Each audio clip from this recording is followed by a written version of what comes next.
Mesdames et messieurs, bonsoir. Il est 22 heures. Bienvenue dans cette édition de la rédaction. Dans l'actualité de ce samedi 23 avril. Une cérémonie de remise de prix pour le concours de lecture du Saint-Coran regroupant toutes les forces de sécurité et de défense s'est tenue hier soir à la Direction générale des relations internationales.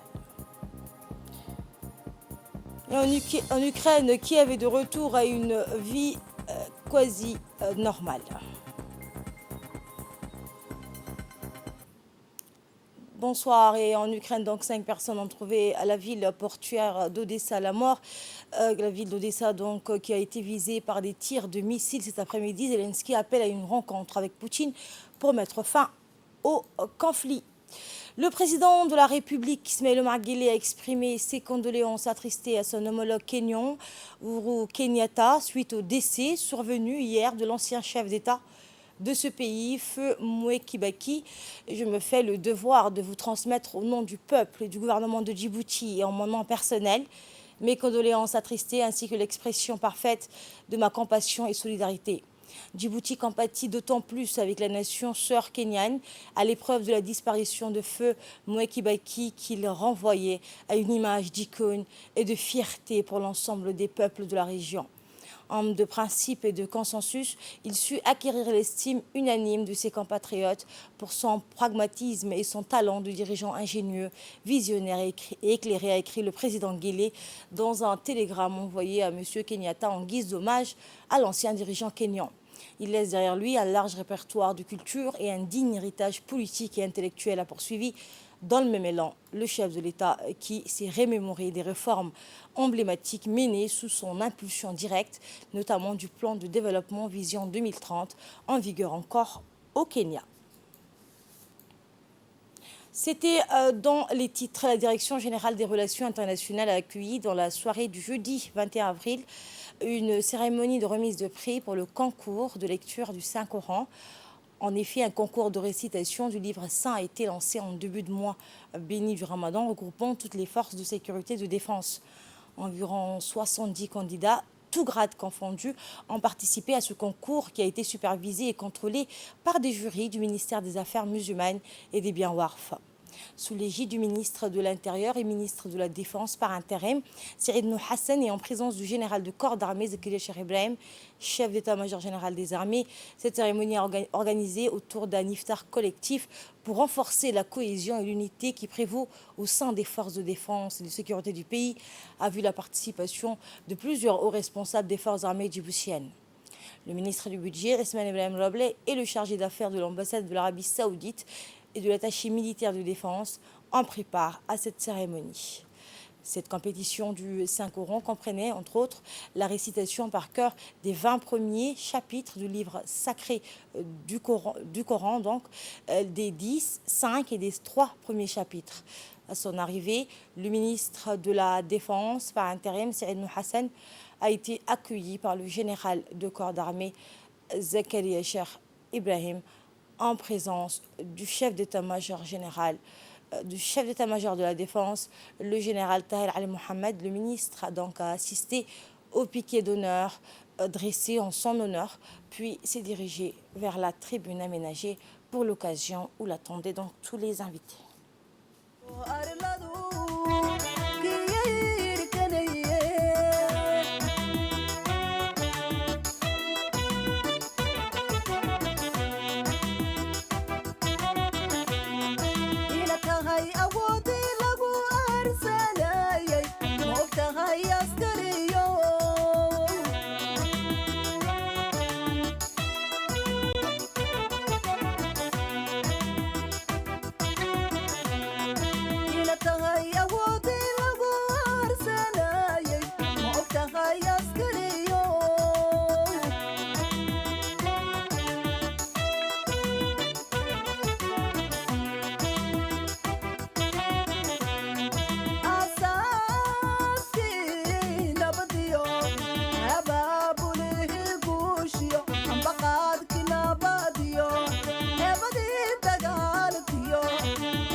son discours, le chef d'état-major général des armées, le général de corps Zakaria Cheikh Ibrahim, a remercié Saïd Nour Hassan, ministre par intérim de la Défense, chargé des relations avec le Parlement et l'ensemble de la délégation civile et militaire d'avoir répondu présent à cette cérémonie de clôture du Saint-Coran. Le général a indiqué, je cite, « Nous sommes heureux de vous accueillir dans ce lieu historique à l'hôtel des officiers Hassan Bassouma. Nous sommes dans le mois béni où le Coran a été révélé à notre prophète bien-aimé, paix et salut soit sur lui par le Créateur, le Tout-Puissant. À cet égard, il m'est agréable de vous remercier tous d'avoir répondu à l'invitation afin d'assister à cette cérémonie sainte qui honore la préservation du livre d'Allah, le Tout-Puissant, par nos militaires. Nous implorons Dieu Tout-Puissant de nous accorder sa bonté, sa miséricorde, ses multiples bénédictions, la sécurité et paix pour toute la nation islamique à l'occasion de ce mois béni. Cette cérémonie est différente de celle auparavant par son taux élevé de participants, soit un effectif total de 70 militaires. En effet, les forces de sécurité et de défense, dans leur intégralité, ont bien voulu concourir à cet événement. En cette grande occasion, nous sommes heureux de remercier l'ambassade du Royaume d'Arabie Saoudite à Djibouti et l'attaché militaire pour leur coopération et leur soutien dans l'organisation de ce concours. Nos chaleureux remerciements au ministère également des Affaires musulmanes et des biens WARF d'avoir répondu à notre invitation et d'avoir contribué à la mise sur pied d'un comité d'arbitrage pour le concours. Nous remercions également tous ceux qui ont contribué de loin ou de près au succès de cet acte béni et nous implorons Dieu qu'il les gratifie le jour du jugement. Aux lauréats, je leur demande de continuer à préserver le Saint-Coran, d'apprendre l'interprétation et la signification du Coran. En conclusion, nous prions Dieu d'accepter notre jeûne, nos bons actes et de nous envelopper de sa miséricorde. Fin de citation. Suite donc à quelques versets du livre saint, la proclamation des résultats du concours fut annoncée. Cette cérémonie était l'occasion de primer les lauréats qui ont su se démarquer à travers ce concours. Ces derniers ont été récompensés pour leur ardeur et ont reçu les cadeaux des mains du ministre de la Défense par intérim, Saïd Nour Hassan. Le groupe Halbé donc n'a pas manqué d'animer cette cérémonie par des chants religieux à l'occasion du mois béni de Ramadan, louant les bienfaits de notre bien-aimé prophète Mohammed, paix et salut soit sur lui. C'est bien entendu avec impatience que l'heure de la prière de Maghrib retentit, qui sonna la rupture du jeûne, moment privilégié pour tout croyant musulman pour se désaltérer.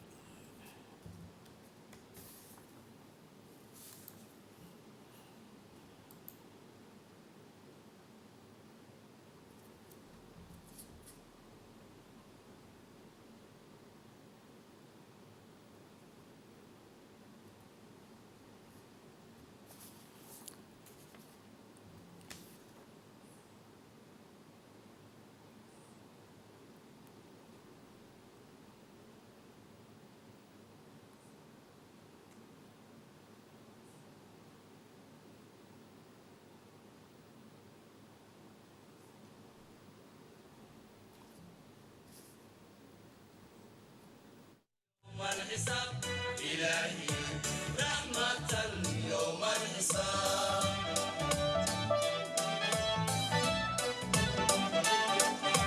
إلهي يا إلهي يا إلهي إلهي رحمة يوم الحساب إلهي رحمة يوم الحساب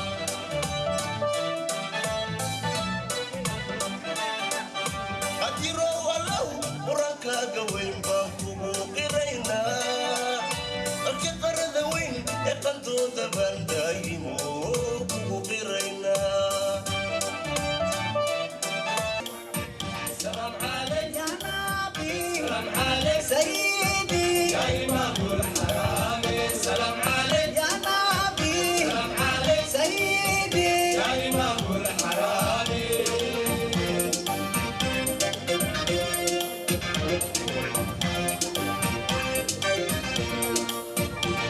الكراب تبعتها سعد يلي وداعتها يلي نبي شفاعتها سمتها في العك حتى علم عيبك حياتها يا إمام الحرام سلام عليك يا نبي سلام عليك سيدي يا إمام الحرام سلام عليك يا نبي سلام عليك سيدي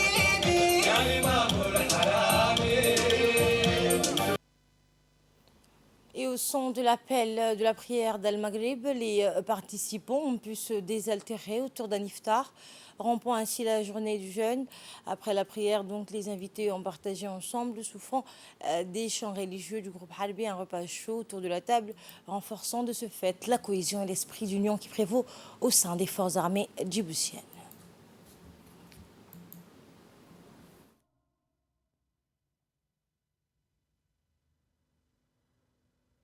أشهد أن لا إله إلا الله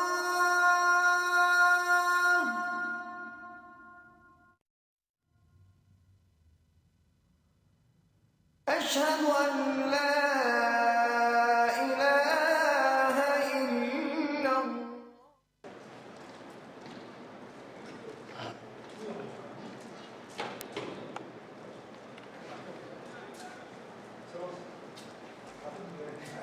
لا إله إلا الله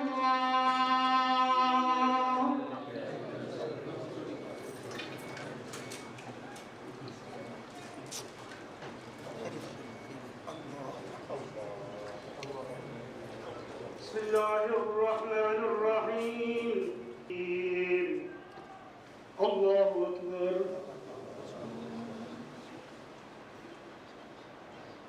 يا الله لمن حمده الله أكبر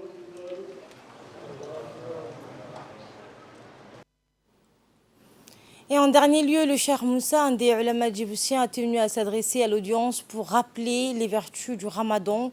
Le Ramadan, a-t-il dit, est le 4e pilier de l'islam qui revêt une importance particulière. C'est un événement qui permet de se rapprocher de notre Créateur, ordonné à notre prophète, paix et salut soit sur lui.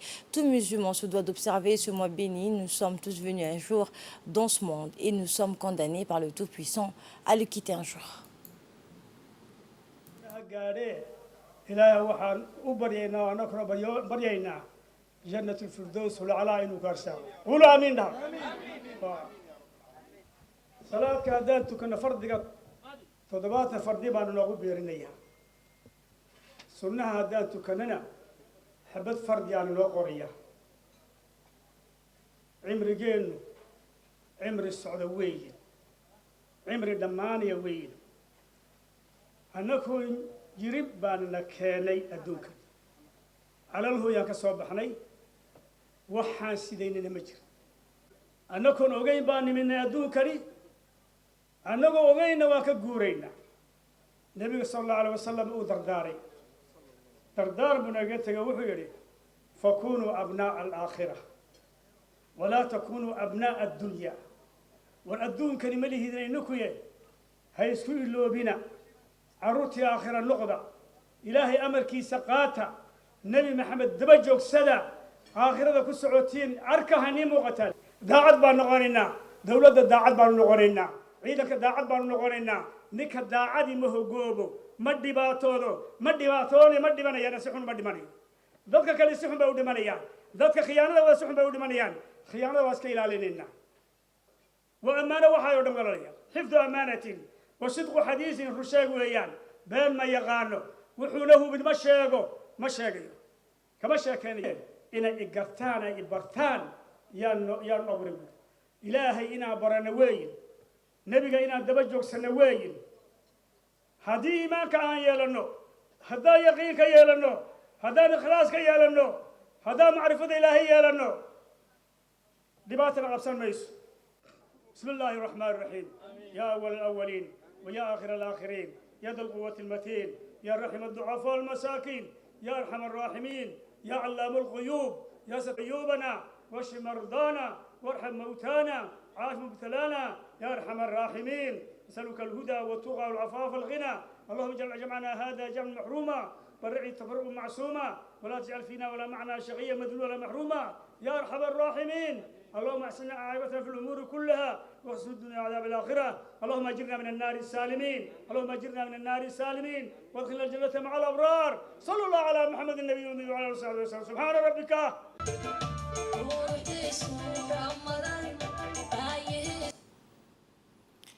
Dans le reste de l'actualité, le ministre de la Santé, le Dr Ahmed Rableh, a présidé au Palais du Peuple le lancement d'une série de formations continues destinées au personnel médical, et ce pour faire face à des éventuelles insuffisances des indicateurs de santé et dans l'optique d'améliorer durablement la couverture sanitaire du pays.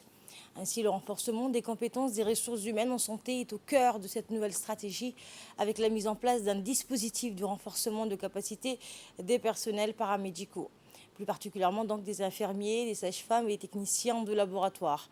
Pour cela, le ministère de la Santé, par le biais de la direction des ressources humaines, de la formation, a mis en place un comité chargé de concevoir un programme de formation continue et d'accompagnement des personnels paramédicaux durant les 3 prochaines années.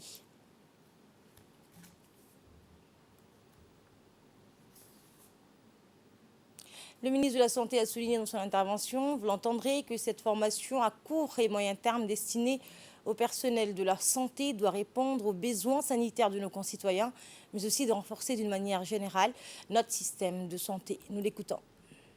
S'inscrivent dans le cadre de renforcement des capacités du personnel de santé pour rehausser les niveaux de prestations de soins. Ces séries de formations couvrent des thématiques diverses telles que la déontologie médicale, l'hygiène hospitalière, l'éthique, l'accueil des malades, qui sont des objectifs qui sont prioritaires pour le ministère de la Santé. En effet, ces dernières années, il a été constaté que le personnel ne pratique plus les soins selon les normes et les règlements en vigueur de la santé publique, malgré un personnel soignant, formé et compétent. Mesdames et messieurs, c'est dans cette optique que nous avons décidé de redynamiser la politique en matière de formation. Formation du personnel de santé pour permettre aux soignants de bénéficier des formations de courte durée, mais également de longue durée, afin que vous puissiez s'acquitter correctement de vos devoirs. Cependant, il sera judicieux de relever le niveau de qualité des services et de soins au niveau de la pyramide sanitaire pour que la santé puisse être une santé pour tous et partout. À cet effet, je demande à tous les responsables des structures sanitaires de proposer de façon pérenne une liste de personnels pour les formations courtes et longue durée. Donc j'exhorte les participants à participer vraiment à ces séries de formations. Je voudrais vous souhaiter, nous sommes dans un mois béni de Ramadan, Ramadan Karim. Le ministère de la Jeunesse et de la Culture a célébré ce matin la Journée mondiale du livre au sein des 5 CDC bénéficiant d'un service de centres de lecture et d'animation culturelle sous le thème « Les contes et les nouvelles ». Des rencontres littéraires et animations culturelles se sont déroulées simultanément dans les 5 centres de lecture de Djibouti, situés au CDC de quartier 7, d'Al-Hiba, de Wahle-Daba, d'Ali-Sebiye et de Bok. On prépare à ces rencontres des illustres auteurs comme Acha Mohamed Rableh, Omar Youssouf, Choukra Ousmane, Ilmi Aboubakar Farid et Mohamed Aden. La ministre Dr Hibo Momin Assoué s'est rendue au CDC du quartier 7 où elle a été accueillie par le directeur du CDC donc de ce quartier, Mohamed Ali Farah, la coordinatrice nationale des centres de lecture et d'animation culturelle, Asli Mohamed, la directrice de la culture, la directrice du CDC et plusieurs hauts cadres du ministère de la Jeunesse et de la Culture, le directeur du CDC du quartier 7, les femmes leaders et les bénévoles du quartier. La journée a été ponctuée par des animations orchestrées par 2 auteurs, Omar Youssouf Ali, auteur de plusieurs contes, Choukra Ousmane, qui vient de publier 2 nouveaux recueils aux éditions du CRIPEN, ainsi que par Madame Nima Mohamed Farah, la chef de service de l'insertion sociale du ministère. Notons que les centres de lecture et d'animation culturelle sont des médiathèques de proximité offrant aux jeunes, en dehors des heures de cours, pendant les week-ends et les vacances, l'opportunité de se détendre et d'apprendre.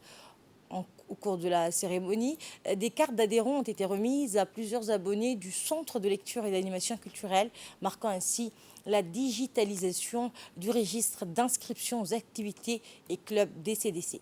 L'objectif est en soi un tournant dans la redynamisation des CDC qui consiste à établir une base de données numériques des usagers et bénévoles fréquentant les centres. La ministre a tenu à féliciter les équipes qui ont travaillé en synergie pour célébrer conjointement avec les auteurs et les lecteurs l'importance du livre et de la lecture. Elle a aussi très chaleureusement remercié l'ensemble des écrivains nationaux qui ont répondu à l'invitation avant de souhaiter bonne fête à tous les passionnés de littérature. Voici un extrait de son intervention. Plaisir de participer aujourd'hui à cette célébration de la journée mondiale du livre et de l'auteur. Nous avons préféré venir et s'associer aux activités des lectures et d'animation culturelle de CLAC. Et ça se fait simultanément dans le 5 CLAC. Donc nous sommes ici à Carte 7. Ça se fait aussi au CLAC de Arhiba, au CLAC de Wahda Daba, au CLAC de Ali Sabih et au CLAC d'Obok. Donc ça nous permet de fêter en même temps sur 5 lieux, sur tous les territoires de Djibouti. Et donc, on a privilégié ce contact de proximité parce que c'est aussi, le CLAC, c'est aussi un réseau. Donc, il doit rassembler toutes les personnes qui, de près ou de loin, participent à la chaîne du livre, à commencer par l'auteur, mais aussi l'éditeur, les lecteurs, l'illustrateur. Donc, on a préféré un petit peu donc, célébrer dans ce sens-là. Et donc, je voudrais ici remercier les auteurs qui sont avec nous. Il y en a 2 qui sont ici, mais il y en a d'autres qui sont dans le CLAC de Arhiba, dans les CLAC de Hadjoudide. Il y en a d'autres qui sont à Ali Sabih et à Obok. Donc, on a voulu aussi associer les écrivains, mais aussi les conteurs. Donc, nous avons aussi des conteurs traditionnels qui, eux, n'écrivent pas, mais qui sont très doués pour compter. Et donc, vous savez que le conte, c'est pour passer de messages. Hein. On peut dire, une catégorie littéraire qui est très didactique, très éducative. Et d'ailleurs, c'est pas pour rien que nous 3, nous avons été des enseignants et que Choukri continue à travailler au MENFOB et que ces 2 derniers livres ont été édités au CRIPEN. Parce que le CRIPEN aussi participe énormément au développement de la littérature djiboutienne. Donc, on a voulu, c'était l'occasion de se revoir et de célébrer ensemble, d'autant plus que c'est un week-end et que c'est Ramadan. C'est cette modalité-là qu'on a choisie. Alors, je voudrais aussi remercier tous ceux qui font ce travail de constitution de bases de données pour enregistrer toutes les personnes qui fréquentent ce CLAC et ces centres. Dorénavant, nous allons pouvoir chiffrer, évaluer, faire de bases de données.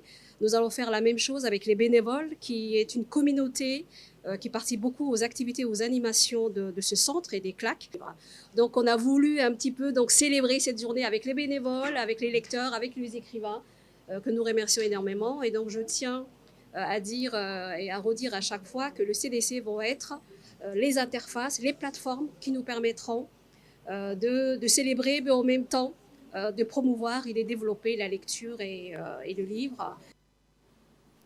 La famille sportive de la ville d'Ali Sebie a organisé hier un iftar collectif auquel on prépare le secrétaire d'État au sport Hassan Mohamed Kamil ainsi que les autorités locales telles que le préfet d'Ali Sebie, Moussa Aden Migane, le président du conseil régional, Shalmake Hassan Alal, ainsi que l'ensemble de la famille sportive, donc composée des clubs de handball, de volleyball, de football, des vétérans et du basketball. La cérémonie a été marquée par la remise des récompenses et des trophées par le secrétaire d'État des sports, Hassan Mohamed Kamel, aux acteurs qui ont contribué au développement du sport de la région ces 10 dernières années, à savoir l'ancien président du conseil régional d'Ali Sebie, Omar Ahmed Ouaes, le sous-directeur du secrétaire d'État du secrétariat d'État au sport d'Ali Sebie, Ahmed Moussa Obsi, le président de la Ligue régionale d'Ali Sebie, Djibril Omar Houch. Eh bien, cet iftar commun a été l'occasion pour le secrétaire d'État en charge des sports de remercier l'ensemble des présidents de clubs sportifs de la ville d'Ali Sebie pour leur collaboration et leur contribution à la réussite en faveur du sport. Cet iftar collectif a été surtout un moment de partage et de convivialité entre la famille sportive de la ville d'Ali Sebie. Page diplomatique de cette édition, l'ambassadeur de la République de Djibouti auprès de la République fédérale et démocratique d'Éthiopie et représentant permanent auprès de l'Union africaine et de la Commission économique pour l'Afrique, Abdi Mahamoud, a remis hier ses lettres de créance au président de la République du Rwanda, Paul Kagame, en qualité de nouvel ambassadeur de la République de Djibouti auprès du Rwanda avec résidence à Addis Abeba. Au cours de la cérémonie, l'ambassadeur a transmis au président rwandais les chaleureuses et fraternelles salutations de son homologue djiboutien, Ismaël Marguerite, ainsi que ses vœux ardents de paix et de prospérité pour le peuple frère rwandais, soulignant les relations historiques et fraternelles existant entre les deux pays. Le président Kagame a quant à lui félicité le nouvel ambassadeur pour sa nomination et lui a souhaité la bienvenue.